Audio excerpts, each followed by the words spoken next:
It's a great day. My name is Che Brown, the Happy Entrepreneur, and welcome to the Happy Entrepreneur Show, the number one business development and revenue focused late night show in the country where we are on a mission. And our mission really is to empower, our mission is to inspire, and our mission at the end of the day is to provide you, the hard-working entrepreneur, with all of those, resources that are necessary to execute that big vision you have for the people you will call to serve. On this episode, we have the one and only Dr. Andrea Adore. She's in the building, by the way, and she'll be talking about how you can scale your talents and your gifts into a business. You want to be profitable, I know. We'll talk about that. What's going on, Dr. Andrea? How you doing today?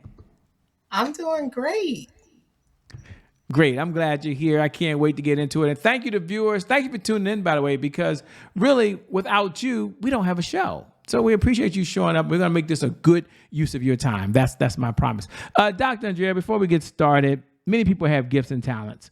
So I guess the question is, what's the difference between having a talent and building that into a business?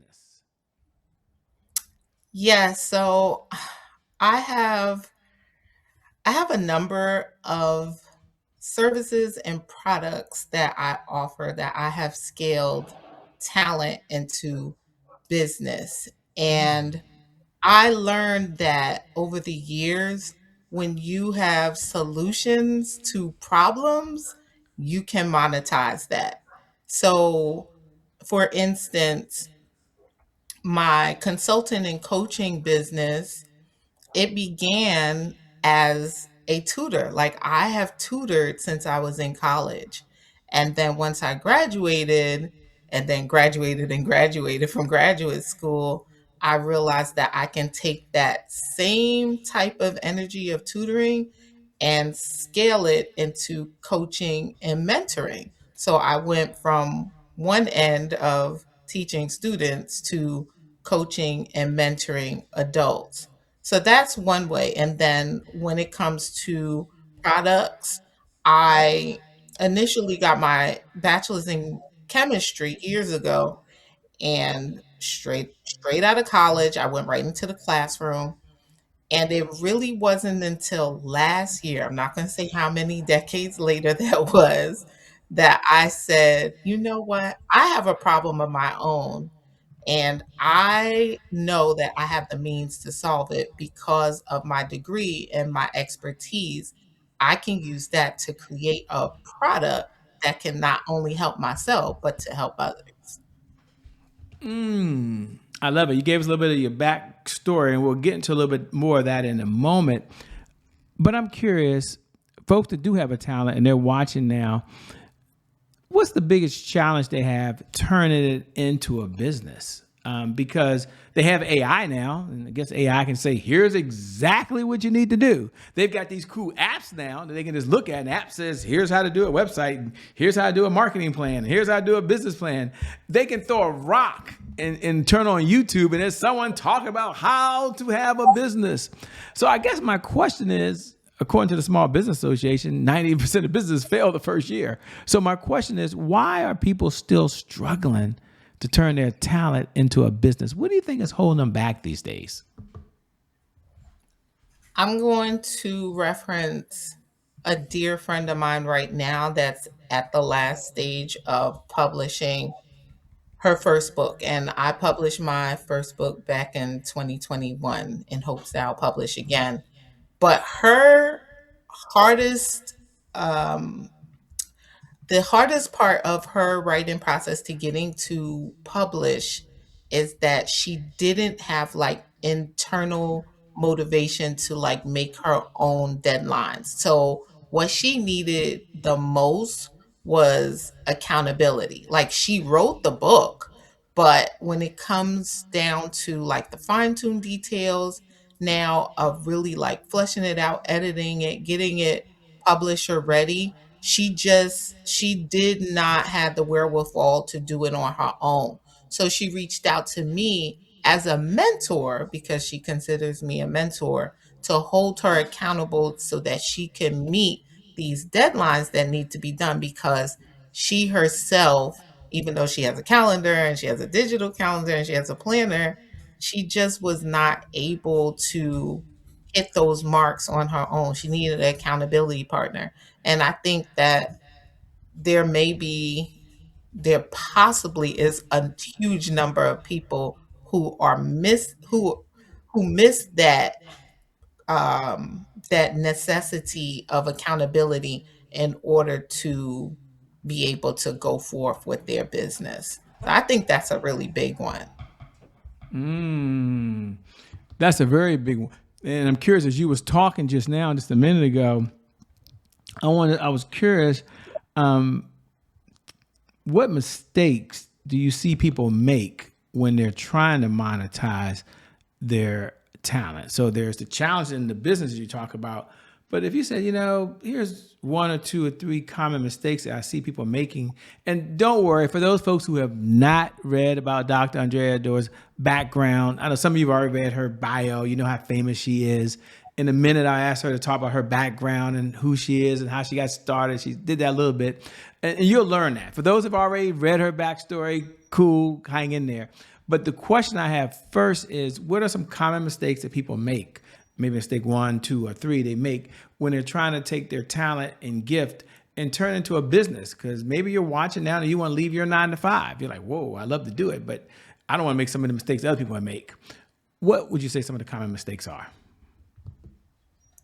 I would say common mistakes could be that you roll out a certain product, a certain service, and you give up quickly without really going through the process. So you don't see like the monetization number that you wanted initially, and then you just retreat and just say, it didn't work. Let me just stay with my 9 to 5. So I think like having the endurance and the patience to go through the process is like one of the mistakes that people go through. They don't have that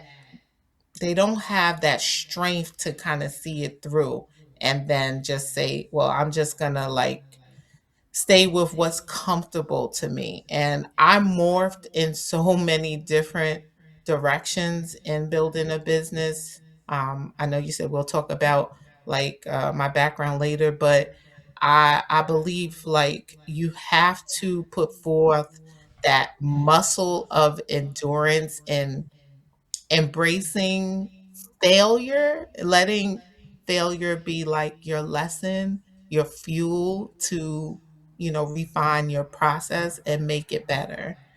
I think another challenge may Mm-hmm. be marketing can be for some people very daunting Yeah. because I think that's why there's a lot of like faceless brands now. Like this for some people are really Can you hard. can you Like please define what a faceless brand is? As someone that's hearing the word faceless brand, they may be hearing it for the first time. So can you mind if we slow down? I didn't mean to interrupt you. I know you're very passionate, but what is a faceless brand? Just so we all can be on the same page, please. sure. So a faceless brand is one that has a product, has a service, but they don't put themselves out there in the public eye like you see myself talking to you in this setting or talking to anybody. They're not, putting themselves on social media. They may just have their product, they have their service, and it's there and it's, promoting, but there isn't a person attached. Like if you go to their website, it's like there's the product, there's the service. That person's not in the forefront. And that can work, but however, I think that when people have a personal connection, I think that's why social media and influencers are so big now and just growing because when people have a personal connection, they gravitate to the energy and the person that, is giving out what's going on in their lifestyle. So there are like, faceless brands, but I just feel like I don't think that is as prevalent. I didn't do the market research. I do feel like people like us that's in the forefront actually, make a little bit more of the population and business a little more prevalent than those that just choose to have just a logo or an image to represent whatever it is that they're marketing. Well said, by the way. I like that. That's a really good explanation, especially for faceless marketing. Good explanation. Let's take a moment.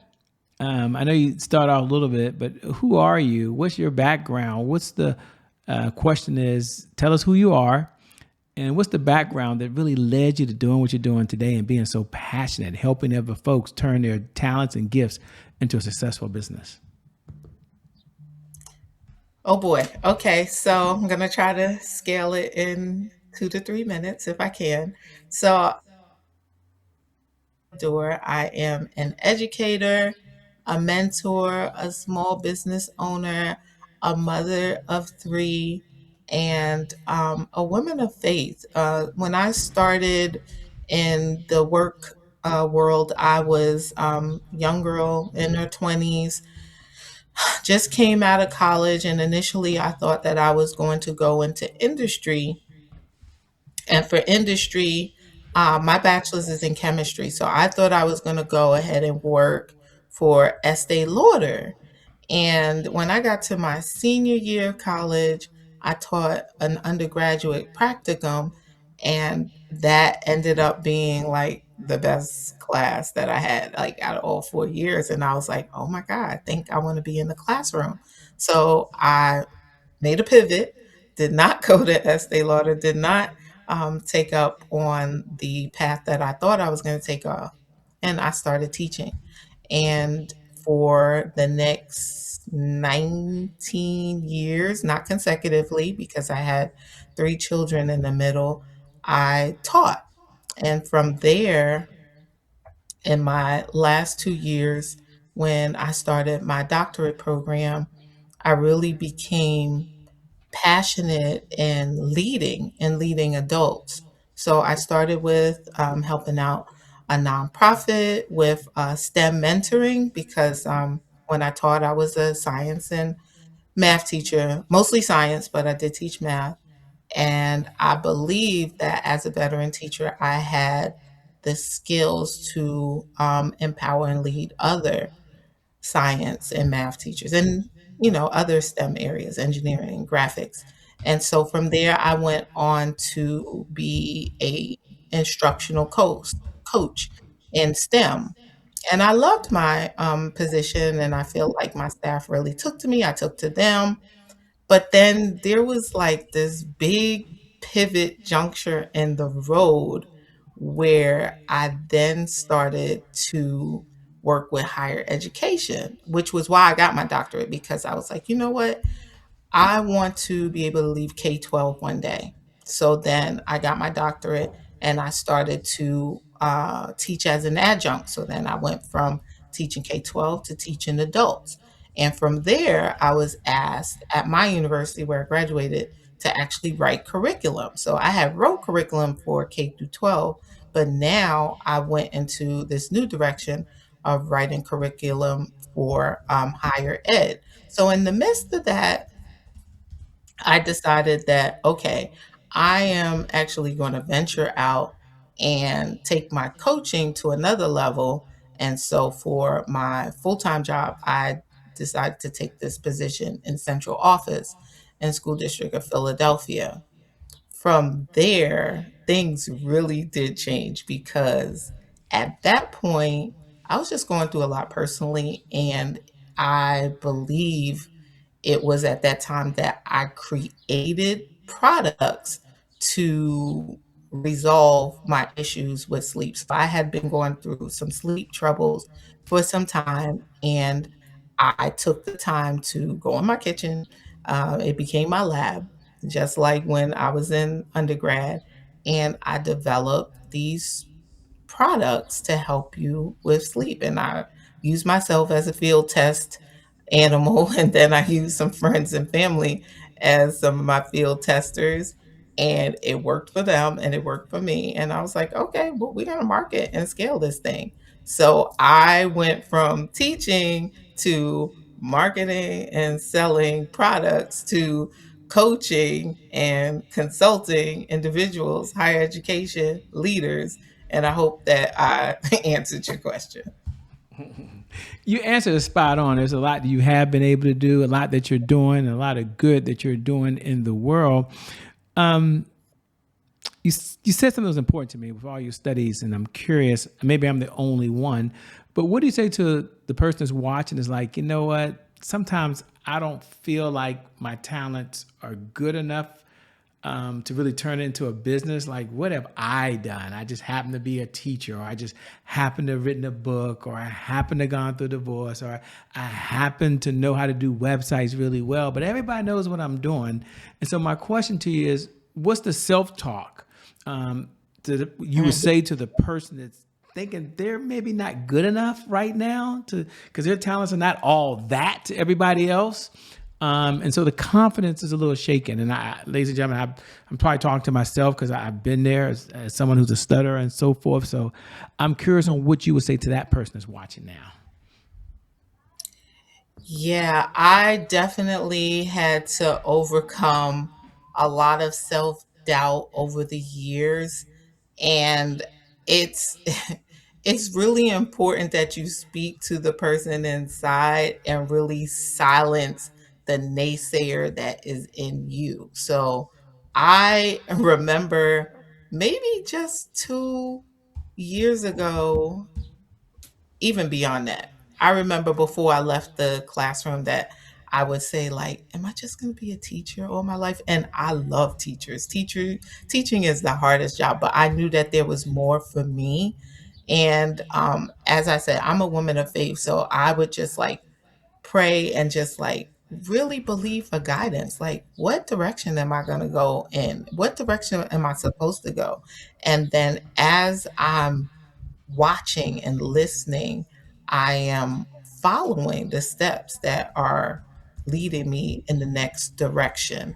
So I would say really quiet the naysayer that's inside of you, uh, because it will happen probably more than once, more than twice, because I felt like the same thing happened when I became a coach.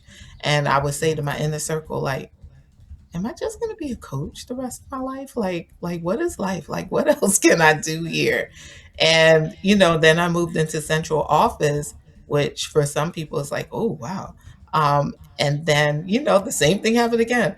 Am I just going to be in central office? Like I knew I had to create something that was going to be a legacy for my family, something that my family can look up to and say, wow, that was created by her. So for that person out there, you were uniquely and wonderfully made to do that, whatever that is. Just go out there and do it and tell the naysayer inside your head, inside your mind that you need to be quiet, silence it, and keep moving forward.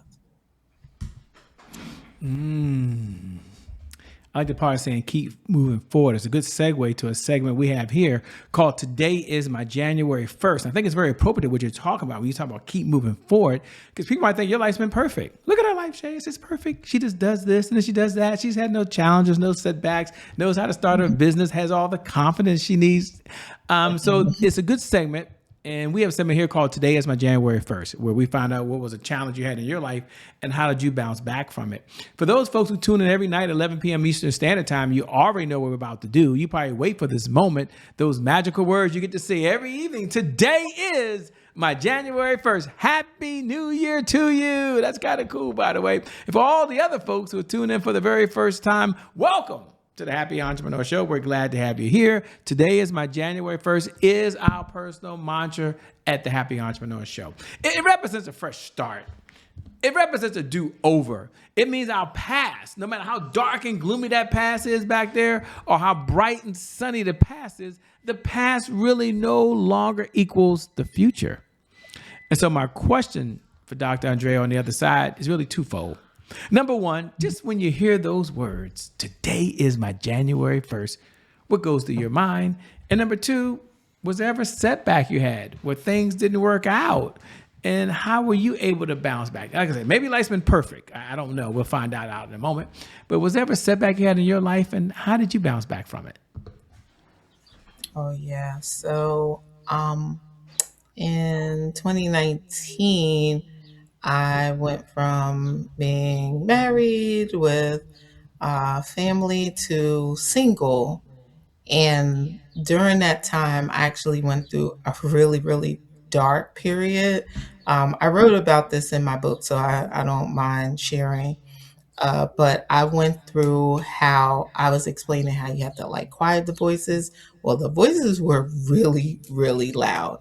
And I believe that I wasn't like clinically diagnosed as anything, but I just knew that for a good few months, I was not normal. Like I was not okay. I was not doing the things that I normally did.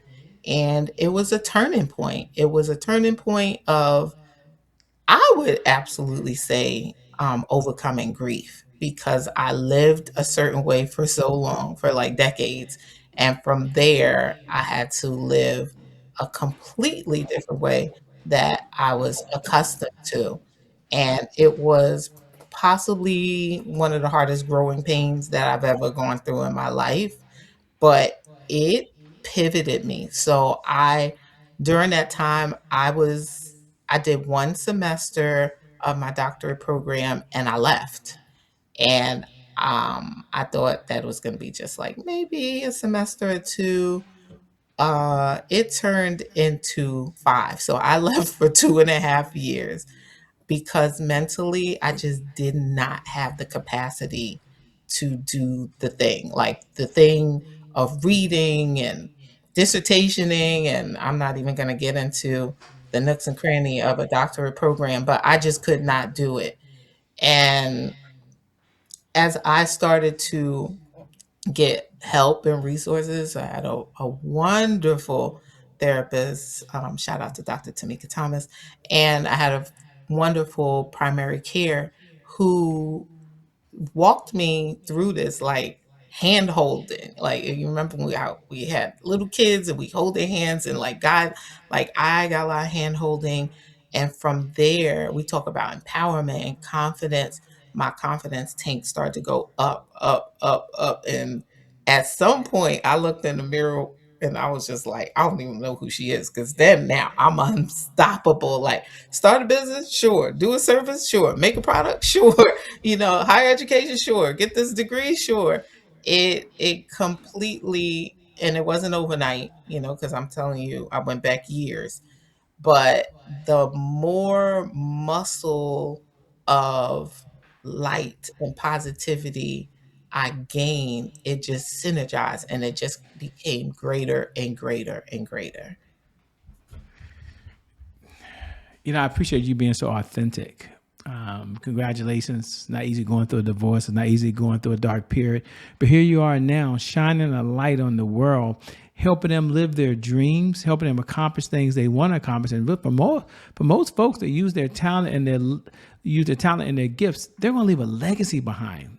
And you've been a part of that. What do you enjoy most about what you're doing now, helping other folks live out their dreams and help other people? How does that feel for you right now? It feels amazing. Like, it is one thing to see myself through this process and see myself. Um, I have on my wall these metal butterflies because like I see myself as a butterfly. I see myself being in a cocoon. I see myself making small caterpillar steps and then I see myself flying, soaring. And now to be able to walk with somebody else and hold their hand and watch them morph from all those stages of cocoon to caterpillar to butterfly and flying, it is amazing to behold. And I am honored that people actually entrust me to do that with them.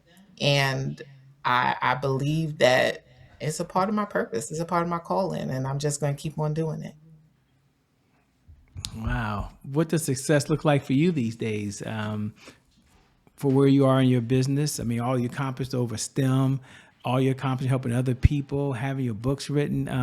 What does success look like for you these days? Success looks like going to events, which I'll be at one next month in Georgia and selling my products. Success looks like creating additional workshops. I just did a wellness workshop last month. It was a huge success where, again, had to silence naysayers like, what if this doesn't pull off well? And it's like, it's gonna be okay. You gotta give yourself some good self-talk. But now making up a follow-up workshop and an even greater workshop than the one that I just did on a larger platform and a larger capacity, that, that is it. And I mean, for me, being a mother, they are my greatest successes. Know, walking with my youngest as he goes through his last few years of school, walking with my daughter as she finishes her last couple of classes to, go into her next. So all of those things are things that just makes my heart happy and light. Yeah, it's kind of cool. And how old are your kids again? They are 28, 25, Well, and the good news is they're still 22. hanging out with moms. Come on, somebody. That's a good thing. I have adult kids too. It's good when they still hang around. They're like, hey, you must be a cool mom because they're still around you. So that's kind of cool, by the way. As we come down the home stretch, a two-part question. First, what do you do for fun? We're not out saving the world, helping people build their talents, helping them build their gifts, hanging out with your kids, having a good time. What do you do for fun these days? Sure. So I love to travel, but obviously we can't travel like every month. So I try to make sure that I do things that I can do on my own. So I do solo dates by myself, and they can range from going on a walk to going roller skating to going out to dinner to just doing me. And it makes me feel amazing. I can trust that I'm going to be a good time every time. Nobody's going to let me down. It's going to be good. But I do love traveling. So right now I'm like, okay, what's the next travel that's on my radar? Because you do have to do things that's going to um, fill your tank. If you just like driving, driving, driving, driving, you will run out of gas. So I was actually away this weekend for 5 days back home in New York. That's where I'm from.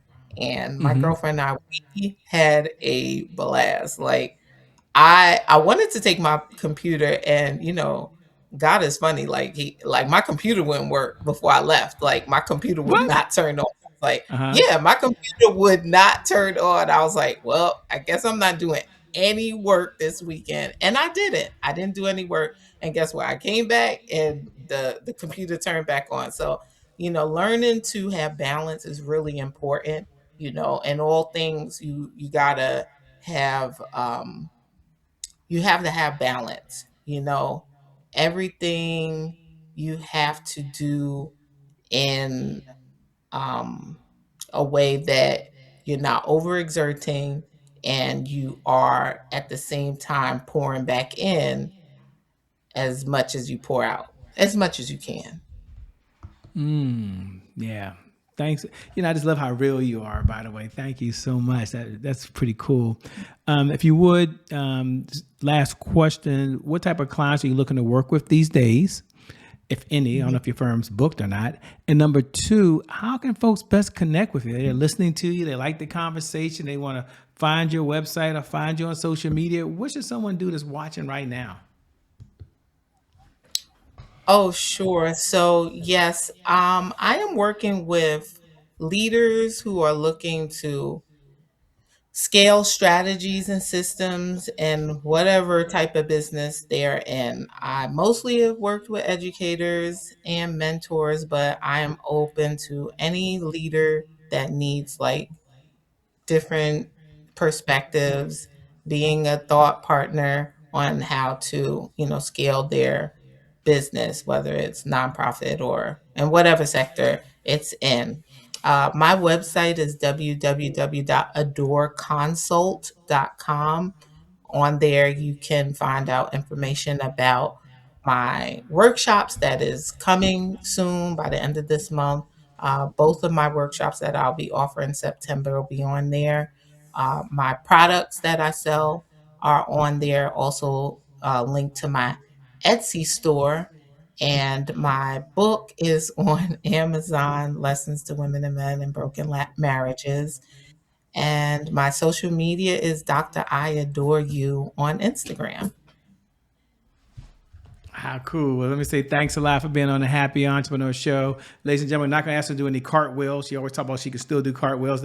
Don't worry. Don't worry. I didn't ask her to do a cartwheel on camera right It's on now. my TikTok if you want to see me do it. I'm sorry, I just couldn't resist that. But I'm sorry, I couldn't. That's not even funny.